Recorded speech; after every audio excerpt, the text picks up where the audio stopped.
Tonight, Brandt makes a bid for multiple properties in the Real District. A youth involved in a quadruple homicide is sentenced. Regina police make an arrest on 2 connected vehicle arsons. Live from our studios in Regina, this is CTV News. Good evening. For more than 20 years, his company's name has been on one of Regina's biggest sporting venues, the Brandt Center. Now, Sean Semple wants to go further, making a bid not just to own the arena, but most of Real's properties as well. Donovan Mace has more on a proposal that would change the city's entertainment landscape.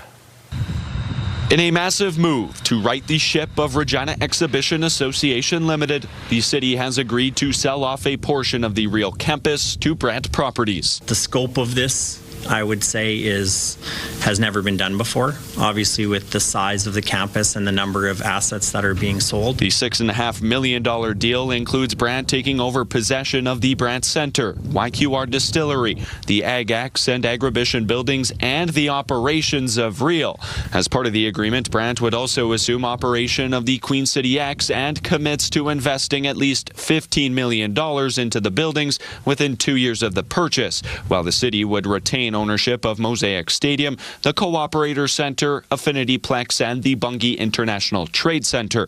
Now, if approved, Real's 700-plus unionized staff will be brought under the Brandt umbrella, and 50 out-of-scope employees are expected to be offered jobs or be provided severance if they are terminated. City administration projects the sale would save $73 million in maintenance and provide $85 million in value to taxpayers. We're fortunate, I think, as taxpayers, that we have someone willing to put their own private investment into this and take the risk to make this go. Because, like I said, these buildings operate mostly commercial activities. In an email to CTV News, Brandt says it has been working with the city and Real to explore options related to the future of the district, adding it would not comment further as council reviews the report. Mayor Chad Bashinsky also declining to comment until after council discusses the matter publicly. Now, the sale is still subject to both Real and Brandt Board of Director approvals and requires the final say from Regina City Council. The agreement will be first in front of councillors Wednesday at Executive Committee,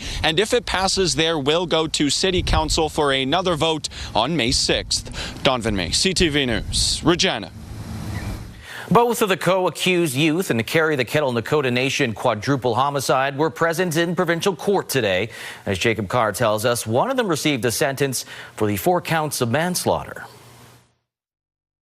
One of the youth who pleaded guilty in the 2025 quadruple homicide on Carry the Kettle Nakota Nation received their sentence today here at provincial court. The youth pleaded guilty to 4 charges of manslaughter in February. Judge James Corcoran handed down a sentence of 3 years, the maximum sentence allowed under the Youth Criminal Justice Act. 2 years will be spent in custody and 1 will be served under supervision. We heard about a tremendous impact on the loss of 4 individual people who each had different lives and different impacts on the people around them that loved them, and it's the statements really brought home the profound nature of the loss. Many victim impact statements were read aloud to the courtroom, including a handful from the family of Shauna Faye, her brother Jay providing a moving picture of how the loss of his sister has affected him, saying, "I hurt so much. I can't wait to sleep sometimes because maybe Shauna will come to visit again. Just maybe I could spend a little bit more time with her,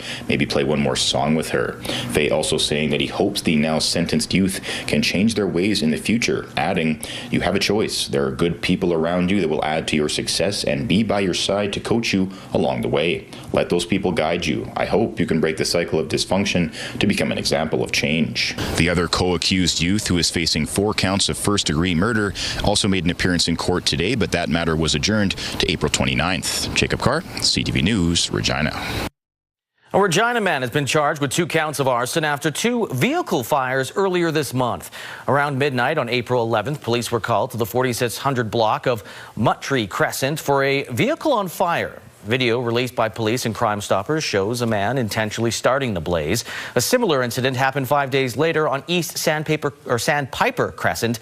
27-year-old Donovan Bray has been charged with arson, disguise with intent, and mischief under $5,000.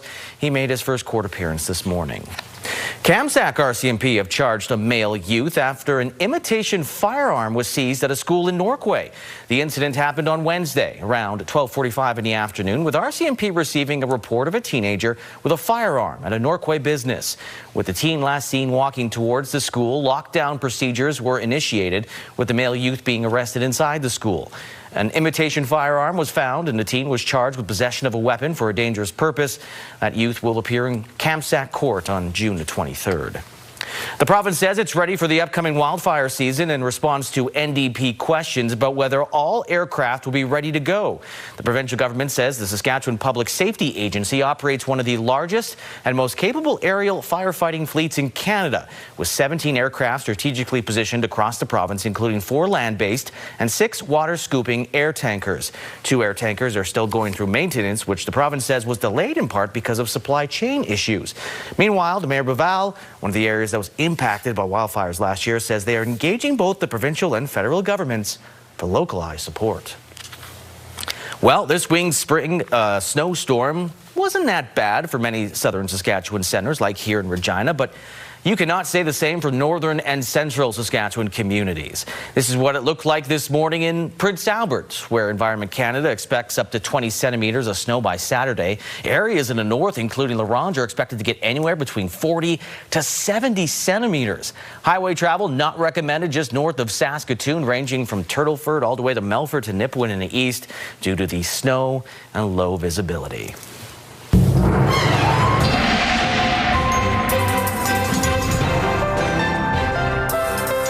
Sabine joins us now for a first look at weather, and I've got to admit I feel a little bit lucky with us here in Regina, considering what a lot of other people are getting from this snowstorm. Yeah, we got hit harder last week with that storm that came through, but this week it was more like wet snow and rain, and a little bit of that freezing rain that came through parts of southern Saskatchewan. Now, that's not to say we're done with the snow. There's snow continuing as we head into the weekend.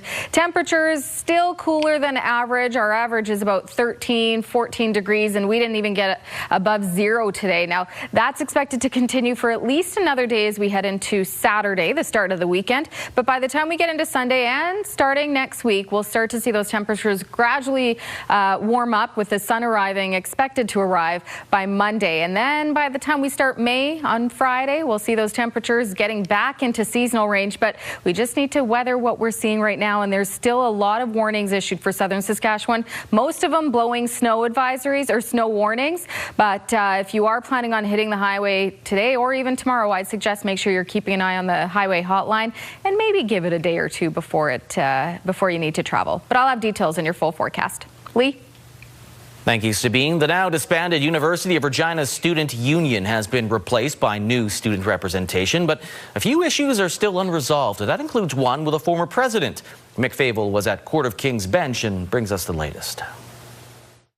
A former employee of the now-defunct University of Regina Students' Union is suing his former employer, URSU, for wrongful dismissal and made arguments in Court of King's Bench Friday. Harris Khan says he was terminated by URSU in February 2024 and argues he was terminated without cause and is now seeking damages. Legal counsel representing URSU argued Khan was let go due to a pattern of behavior, including absences from work and not performing his duties. They also allege Khan failed to file his work timesheets properly when working from home, as well as being a part of unauthorized transactions which went to professional development. Khan's counsel argued that aside from meeting minutes and one voice from URSU, there is no evidence to show a negative pattern. They also say Khan was in a management position and was not strictly tied to a timesheet routine like other positions. Khan's representatives say many of the allegations before him are hearsay and is looking for at least $35,000 in damages. Both sides have made their arguments and the judge has reserved his decision. In 2025, URSU was evicted from campus before finally being dissolved. Mick Fable, CTV News, Regina. Students at the University of Saskatchewan are looking for more supports to deal with affordability concerns. As Keenan Sorokon reports, it comes as the U of S announced an increase in tuition rates for the fall. The University of Saskatchewan Students' Union is hearing from more students who are having trouble going further into debt or just barely getting by. We see a lot of students coming to our food center, getting emergency food hampers, coming to us for other financial supports that we're not always in a position to offer, but we definitely hear those student concerns a little more than we're used to hearing. Tuition is going up in the fall. On Thursday, the university announced increases to many of its programs for domestic students of about 3%. Engineering was the only major program to see a decrease in tuition rates after plenty of meetings, feedback, and consultations. It is a long and involved process. It actually begins almost as soon as we've announced for the year ahead. As part of an agreement with the province, the U of S will receive a boost in funding the next 4 years while capping domestic tuition increases at 3%. But students are looking for more help, with some taking fewer classes to work more. We definitely see students kind of extending their program, their degree, deferring their graduation just so that they can make ends meet. The university is working on more than just scholarships and bursaries. One initiative is open educational resources, which are eliminating the need for costly textbooks in some lecture halls. We think about how can we help the most vulnerable and the most impacted by these tuition increases. But Dice says students should have a seat at the table for future funding agreements, and he's calling on the province to eliminate provincial interest on student loans, something it says it isn't considering right now, with students eligible for up to $24,000 in tax credits if they stay in Saskatchewan after their studies, as well as the many grants, scholarships, and student aid the province says it funds every year. Keenan Sora-Khan, CTV News, Saskatoon. Prairie's Economic Development Canada is investing $8.2 million into 3 defense projects in the Yorkton area. The projects are expanding production at Parkland Welding and Machine Limited and PWM Hydraulics Limited, helping Prairie Agricultural Machinery Institute in Humboldt to create a military engineering and testing facility, and developing a multi-agent artificial intelligence drone system at SAS Polytech's Digital Integration Center of Excellence. The investment is made in an effort to meet the new NATO Defense Investment Pledge to invest 5% of the GDP by 2035. Canada is spending 2% on defense in 2025-26. And this is an example of how you put out the call to Canadians, and rural Saskatchewan responded on this note with 2 companies in particular, but I think there's going to be many more companies looking at the opportunity around protecting our country of Canada. Ottawa feels these investments will help grow Saskatchewan's defense manufacturing sector while creating good jobs and supporting long-term economic opportunities. Well, these days, playing hockey or having a child in a sport can cost a fair bit of money, but today teams hit the ice in Regina for a tournament that were playing for people that are down on their luck. Damian Smith has more on a tournament called Hockey Helps the Homeless. After 30 years, Hockey Helps the Homeless has made its first stop in Regina. We've had a successful event in Saskatoon for the past few years, and some folks here caught wind of that. They reached out and said, we want to get this up and running. As of Friday afternoon, the initiative has raised over $160,000. All proceeds will go to Carmichael Outreach. Me, myself, when I started, I had no idea the devastation of what we were actually facing in our city until I actually stood in it myself. Miller says that 3,500 meals are served each month at Carmichael, and 5,700 people access their services. That's pretty rough considering the population of Regina isn't that big. To see that many people come in, it's quite sad.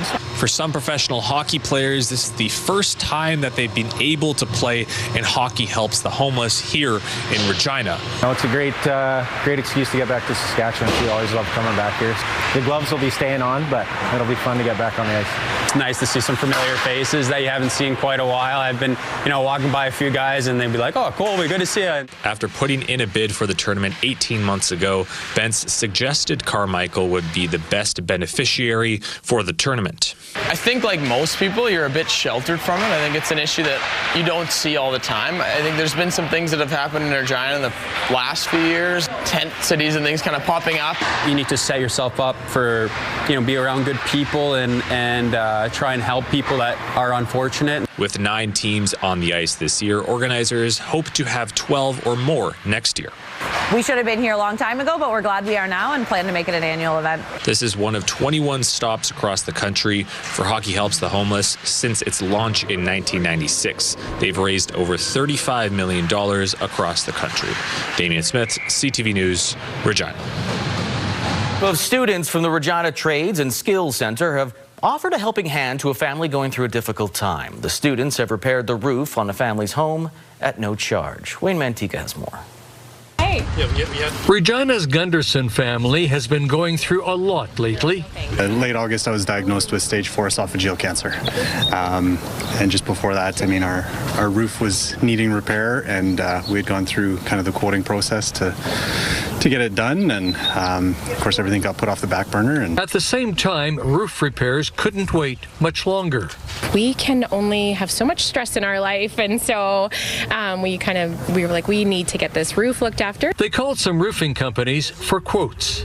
And then Jay from Wheatland Roofing came and took a look, and he was out here in his truck for a little while, and then he came back to our door and knocked on the door and said, we do a project every year with Regina Trades and Skills, and we pick a family every year that is going through a difficult time, and he's like, I think you guys are our family this year. Wheatland Roofing and its suppliers, Owens Corning and Shoemaker, donated the materials, while students from Regina Trades and Skills handled the labor. They've been in class now for about a month. As they finish their class, they get to come out into the community here and put the skills to use. For the family, it was an unexpected blessing. We just kind of stood and looked at each other and looked at Jay and started crying because there's just really no words when somebody wants to bless your family in such a huge way. Now the family can focus on what's important without having to worry about a roof. Wayne Mantika, CTV News, Regina. Still ahead, Ottawa greenlights a natural gas pipeline extension through BC. And will insurance cover flights canceled by airlines due to low fuel concerns?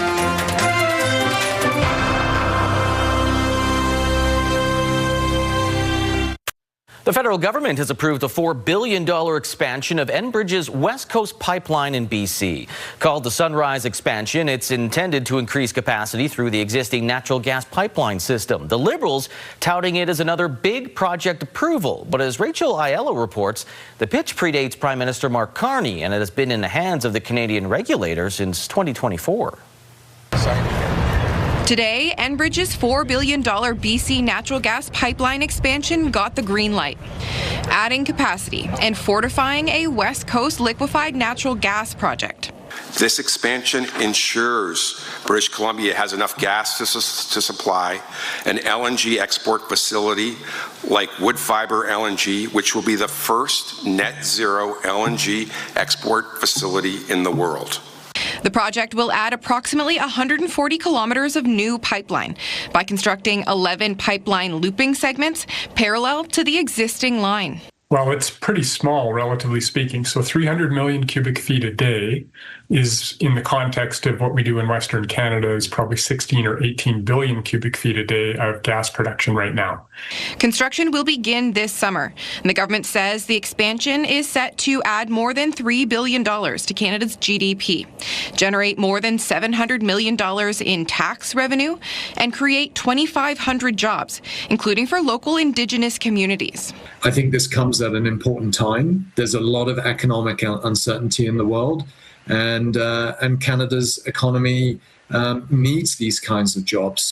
In a statement, Enbridge's CEO said, "We're excited about the role this project will play in increasing economic prosperity and energy security." But critics say this expansion took far too long to approve, given the Liberals' promise of record speed, and that in the future, major projects need to start moving way faster. There have been lots of announcements, lots of press releases, lots of news coverage about bureaucratic busy work, but not a lot of results. Canada's energy regulator greenlit the project with 47 binding conditions related to environmental protection, safety, and Indigenous engagement. It's expected to be operational by 2028. Rachel Aiello, CTV News, Ottawa. Conservative leader Pierre Poilievre continues to call for the elimination of gas taxes for the remainder of the year. He indicated that Mark Carney's temporary suspension of the federal excise tax is not enough. Under his plan, Canadians are forced to continue to pay 15 cents per litre every time they gas up, even during this short-term suspension of the excise tax. Conservatives, by contrast, want to get rid of all three taxes. Poilievre wants to see the excise tax on gas and diesel removed for the entire year instead of just from April 20th to September 7th. He also wants to get rid of the carbon tax and a GST on fuel. The Conservatives say they would save Canadians $1,200 for the remainder of the year, $20 for each fill-up and 25 cents per litre. WestJet is joining other airlines in charging more for checked luggage. Travelers will now have to pay $10 more for their first or second checked bag. That number drops to $5 if you signed up for checked baggages beforehand.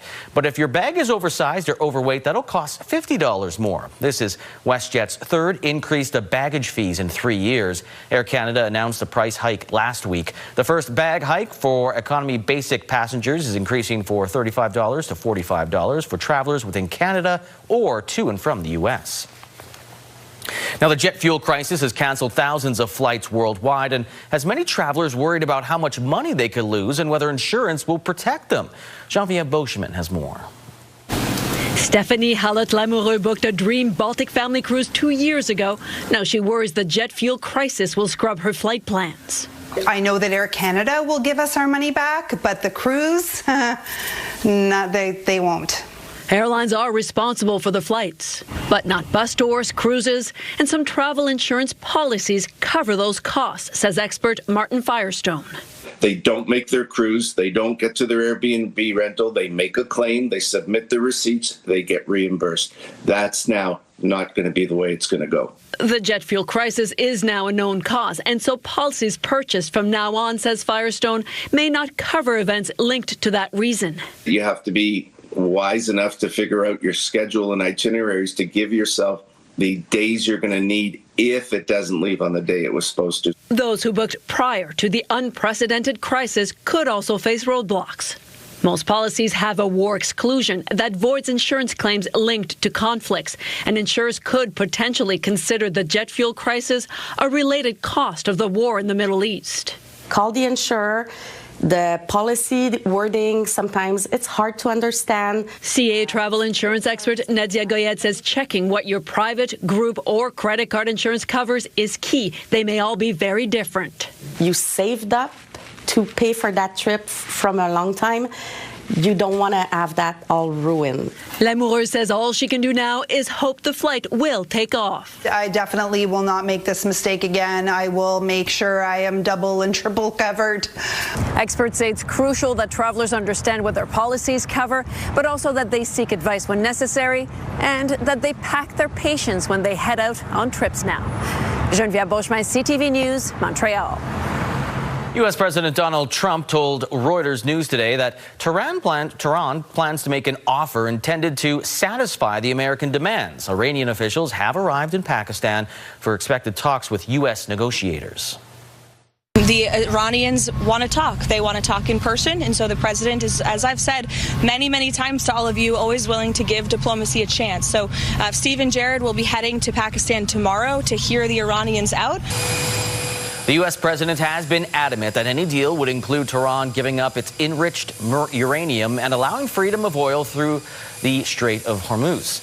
Trump has insisted the U.S. blockade on Iran's ports will stay in place until an agreement is reached. He has expressed concern about who was leading Iran, but insists American negotiators are dealing with the people in charge now. Coming up, from Hobbits to Hogwarts, some of Hollywood's most notable heroes are in Calgary this weekend for the Comic and Entertainment Expo.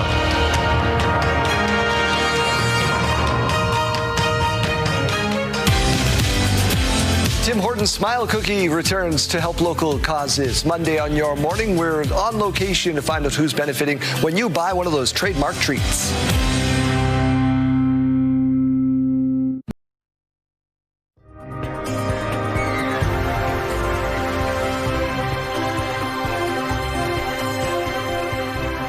right, welcome back. Let's take a look at your forecast, and it's still snowing. We're going to continue, as I've already been saying, we're going to continue to see the snow sticking around until we get into by the end of day tomorrow. Temperatures still cooler than our average. Currently, we're sitting at -4 with a wind chill of about -12. Wind sitting at 30 kilometers an hour. And the good news, slight good news, is that we're starting to see these warnings that were in the north starting to lift. And you can see exactly how this system is still rotating and staying right over Saskatchewan as we continue into tomorrow. We are seeing those blowing snow advisories. As of right now, Environment and Climate Change Canada is suggesting that we could see another probably 2 to 5 centimeters of snow tonight into tomorrow, along with the winds that could reduce visibility, especially on the highway. So again, please make sure you're keeping an eye on the highway hotline if you are doing any traveling, at least today and into tomorrow. This is what we can expect heading into tonight. So you can see that that system is weakening and starting to break up quite a bit. So we won't see the large map that we were seeing before, that large system just kind of blanketing Saskatchewan. Now we're starting to see pockets of that snowfall. Most of it looking like we'll start to see it more like light snowfall. The moderate snowfall that we were seeing over the last couple of days starting to break down, starting to lighten, and even the areas that we're seeing snowfall warnings, such as Saskatoon, Prince Albert, Meadow Lake, the heaviest snowfall is expected to lighten heading into tonight and into tomorrow morning. And you can see by Saturday evening, most of southern Saskatchewan seeing clear conditions when it comes to precipitation, still dealing with cloud cover, and then we will start to see conditions really start to clear up. You can see in the Parkland by Sunday morning, and it's not until we get into Monday where we'll start to see more of the sun appear, and you can see that there starting your Monday for southern Saskatchewan anyway. Mostly sunny conditions expected. Another quick look at what we're expecting in terms of updated snowfall totals between now into tomorrow morning. So we're still expecting trace amounts in south central, southeastern Saskatchewan, southwest, Swift Current 5 centimeters, 6 centimeters for Maple Creek, even Saskatoon expecting another 7 centimeters.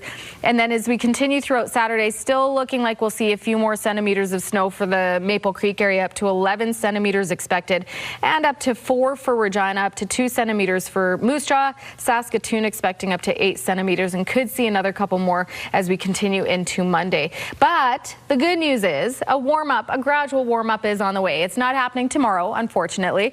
0 degrees for La Ronge and Prince Albert tomorrow, -3 for Lloydminster, -1 for La Loche. Many areas continue to see that snow, like Saskatoon tomorrow, -2 in snow. Cloudy for North Battleford, -2, and Yorkton cloudy and -1. The southwest still seeing some snow tonight and into tomorrow, especially for Maple Creek, -2 tomorrow, -3 for Swift Current and Moose Jaw, -1, and cloudy conditions. If we take a look at the southeast, I don't want to say really warm, but Estevan expecting a warm up above 0 of 2 degrees as their expected high, 0 for Weyburn, and -2 for Assiniboia. For Regina tonight, we'll be at -6 for our low tomorrow, expecting the flurries throughout most of the day tomorrow. -2 is the expected high, but let's take a look at what's to come, and there is good news. We just have to wait a little bit. -2 tomorrow. By Sunday, mostly cloudy, +1 is the expected high, and by Monday, we're back into mainly sunny conditions, 2 degrees, and basically we start to see that gradual warm up. The only thing is that the lows, at least for Saturday into Monday, are still going to be a little cooler than the average. Average is about 0, I believe. So we're still seeing some cooler lows heading into next week, but we start to see that warm up. By Tuesday, 6 degrees. By Wednesday, we're at 8 degrees. And even the winds not being too bad, we'll see most of them staying steady around the 30 kilometer an hour mark. And then we're back into seasonal range by Thursday at 11 degrees, mainly sunny. And by Friday, the first day of May, 16 degrees. And it looks like to start May, we're going to see those warmer temperatures returning that we were really enjoying, that we saw before. All right, so if there's a month that we're really hoping for, it's going to be May. You know what? Yes, you're correct, Lee. Okay, thanks, Sabine. The Calgary Comic and Entertainment Expo is underway, with that city's mayor dressing up as Nintendo's most popular plumber, Mario. Kind of ironic, considering Calgary seems to have a major water main break every year. But Jordan Canigan has more on the event, bringing in actors from such film franchises as Lord of the Rings and Harry Potter. With streamers blowing in the heavy wind, the 2026 Calgary Expo officially opens. cosplayers and comic fans keeping warm and welcoming just some of the celebrities set to appear in Calgary this weekend. We'll have over 100,000 people come through the show this weekend, which is incredible. We have an incredible lineup of celebrities, many of whom are going to be white-hatted at the ceremony this morning. From Mandalorian costumes to the mayor dressed up as Mario. I am Super Mario with the golden wrench and the water pipe. I figured it was appropriate this year. With many fans traveling to come back year after year, some spending weeks and months on elaborate costumes and art. We started these as a COVID project, and they've continuously evolved until we've added our 4th Mandalorian this season. So yeah, I made this costume. Everything is 3D printed. Of course, he's really tall, so it was really hard to make everything fit. And even without a parade this year, it was no problem for fans. This event is all about what Calgary's about.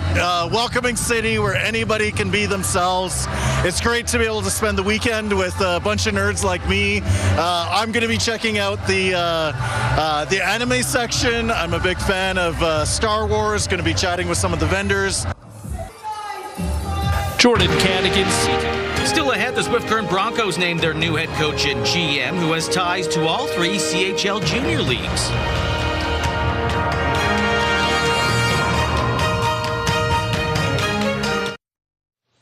The Regina Pack Canadians will head to the TELUS Cup semifinals as the top seed after a round-robin finale win over Okanagan.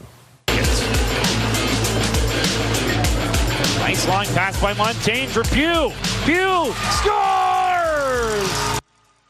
Liam Pugh scored a pair of goals, giving him 4 goals, 9 points for the tournament as the Pat Seas hold on to beat the Okanagan Rockets 5-4. Regina forward Maddox Schultz and defenseman Ethan Young lead the tournament with 13 points. Pack Canadians face the Halifax Max in the semifinals on Saturday, a win, and they will go to try to get a record 6th national title for the program on Sunday.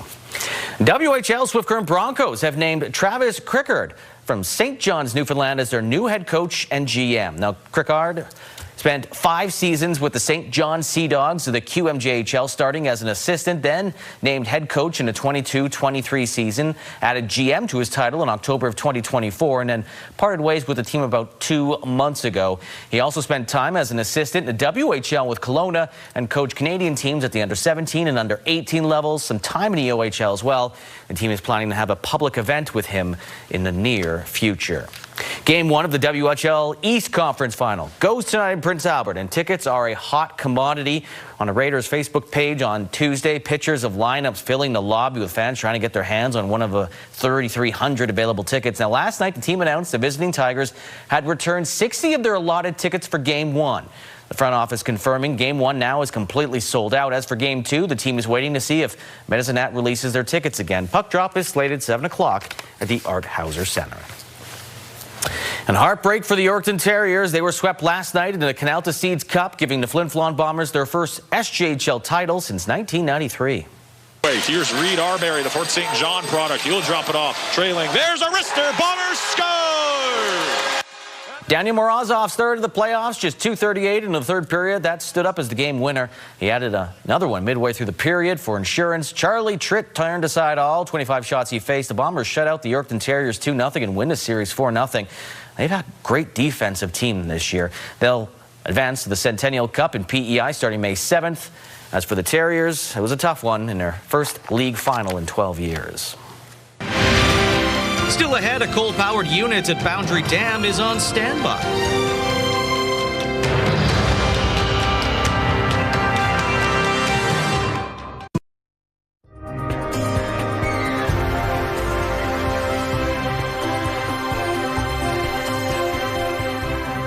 All right, welcome back. We're going to take a look at your rural forecast heading into tomorrow. We're still seeing many daytime highs below 0, and the snow continues. But now we'll see it starting to weaken as that system is continuing to break up. So we'll still see some flurries, and that's expected throughout most of the day tomorrow. Temperatures a little warmer for areas like Hudson Bay. +1 is the expected daytime high there. Cloudy conditions, but then, of course, there is snow expected for Wynyard, Watrous, Spiritwood, and Meadow Lake, all expecting a daytime high of -2, -3, and cloudy for Kindersley and Lloydminster. Outlook outlook -1 and snow. And closer to the southern border, temperatures still around that same range, but less snow expected. So we're going to see a little bit more snow in the Maple Creek, Lumsden, Pilot Butte area with a high of -2, -4 and cloudy for East End, Cypress, -1 and cloudy for Cornack and for Broadview and for Kenora. Carlisle 0 and cloudy. And if we take a closer look at Bruno, tomorrow we will see a daytime high there of -2 with a wind chill of -7. Could see about another 1 to 3 centimeters of snow expected throughout the day tomorrow. Heading into the evening, the low is expected to drop to about -6 with the wind chill of -13 and still possibly another centimeter of snow throughout the evening.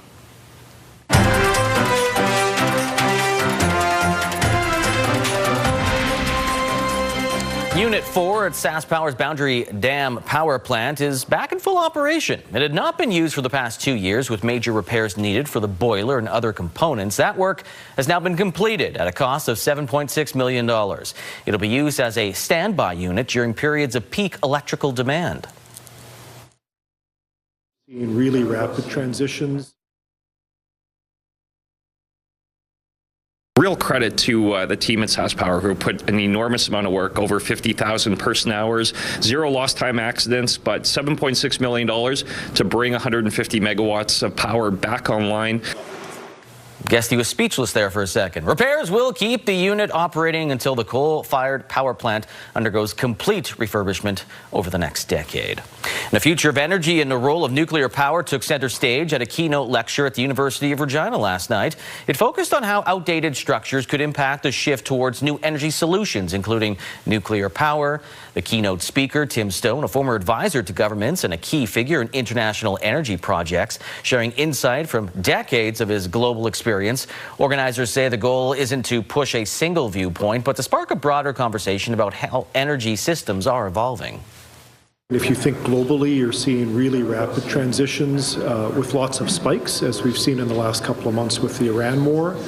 I think understanding some things that certainly I see as very technical, like transmission capacity, is part of the story too. The keynote was followed by a panel of Saskatchewan experts discussing what these global shifts could mean for Saskatchewan. Some Manitobans rethinking their upcoming travel plans in an effort to avoid sky-high flights due to rising jet fuel prices. As Joseph Bernacki found out, it has many adjusting their plans on the fly. When she's not flipping burgers at North Star Drive-In, Marina DeRook travels to see her favorite bands. We're heading to Toronto for a concert in June, and then I was hoping to return to Vegas for my birthday in September. But what was once pretty straightforward is now tricky, as the cost of air travel soars due to the war in Iran. And some airlines have dropped flights completely. The flights are just really expensive, and they're cutting out a lot of the direct flights, so it limits us kind of down to 1 day a week, so it's just hard with scheduling and all that. At Travel Manitoba, Cody Chomiak, Vice President of Marketing, says road trips are the new trend this year, with many more Manitobans hitting the road. People wanting to take to the road, whether that's in their car or an RV. We see huge interest from the Quebec market as an example, who love to RV across Canada, and really check out those places in Manitoba. On a sunny Thursday at the Forks, crowds enjoyed some time outdoors, and some are considering all options to travel west later this year. We are going into British Columbia to do the Great Divide Trail. We're flying there to Calgary and then going out to Waterton Lake. 7 weeks. We're doing 850 kilometers of walking. Clayton Case and his wife Lisa are driving to a family wedding in Edmonton because flight costs are so uncertain. If we fly, and actually we've done the math, the amount of gas it costs us is about equal to a flight. It just takes you one more day. It's going to be hard, isn't it? Yeah. I'm just glad we don't travel a lot by air. We go away once a year. Yeah. So we kind of save up for that. We've got the WestJet card, but other than that, most of our travel is by car. Joseph Bernacki, CTV News, Winnipeg. All right, time for your farm market boards, courtesy of Bunge and Ice Futures Canada. Street price is up $5.10 for canola to $678.23 per ton. The futures price for canola up $3.30 to $728.70 per ton. Amber Durum wheat still the same, $278.59 per ton. Red Spring wheat's up $3.38 to $291.90 per ton. Feed barley stays the same, $250.88 per ton, while flax is $630.54 per ton. For the markets, the TSX down slightly by 8 points. The Dow Jones down as well by 79 points. As for the Canadian dollar, it went the other way, up almost to 0.2% to 73.18 cents U.S. On the commodity front, gold up $15.36. West Texas Intermediate crude down 94 cents, while Western Canadian Select crude went up $1.80. And gas in Regina right now, if you go to the pumps, most places sitting at $1.69.9 cents per liter.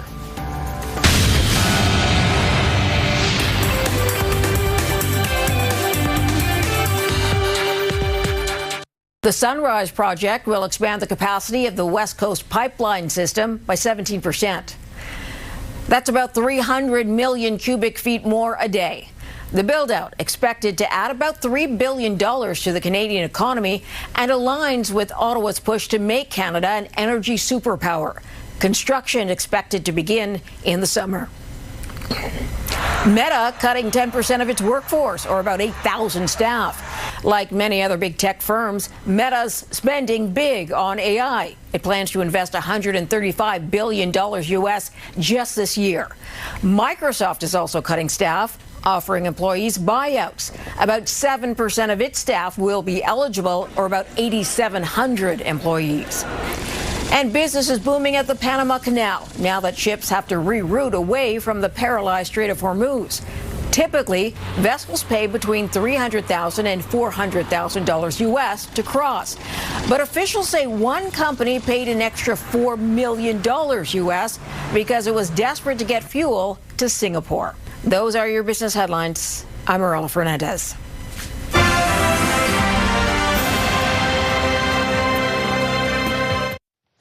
Coming up tonight after the newscast, we've got Double of Happy Place, followed by a W5 special, Avery Haynes Investigates, Boston Blue, then Big Bang Theory, just one. Just one. I win. E-Talk and your news after that.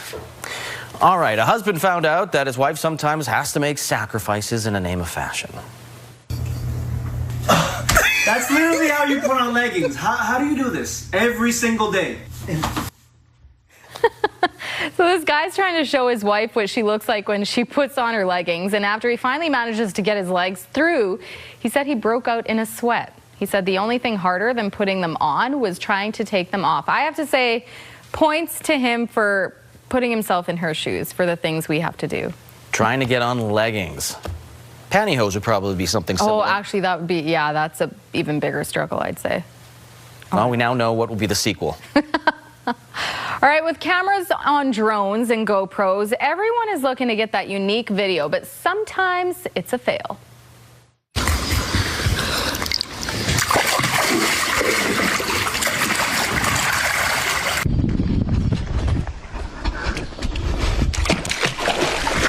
What is happening? Okay, so he wanted a cool 360 shot of him getting into a pool, but got that view instead. The hilarious video of his huge head and nostrils swimming racked up nearly looks like a what do you call it? Like a seal. fisheye. Yeah. Like a fisheye lens. Yeah, and it just does not work for that shot, unfortunately. Poor guy. But also, is that like the remote control of the drone in his mouth? And is that how that shot happened? What is It looks like he's flying a little bit, doesn't it? Great way to end the week. You try, it just doesn't work out. Join us on Monday. We'll be here. Kickers.